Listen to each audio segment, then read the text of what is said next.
In many countries, including Jamaica, public officials are required to file statutory declarations of their assets, liabilities, and income as a measure to promote transparency and combat corruption.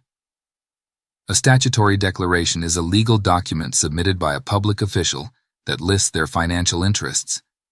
This includes properties, bank accounts, shares, and any other valuable possessions. This covers debts, loans, and other financial obligations. This involves declaring sources of income beyond the official salary, such as rental income, investments, or business earnings. In Jamaica, the Integrity Commission oversees the statutory declarations of public officials. According to the Integrity Commission Act 2017, public officials, including the Prime Minister, are required to submit these declarations annually.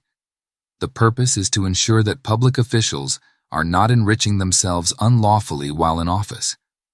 The Integrity Commission has stated that it is unable to certify Prime Minister Andrew Holness's statutory declarations for 2021 and 2022. It indicates serious issues with the declarations he has submitted. Certification by the Integrity Commission typically involves verifying the accuracy and completeness of the information provided. Non-certification can signal potential red flags, such as unexplained wealth, hidden assets, or undisclosed sources of income. It raises suspicions about the integrity of the official's financial dealings.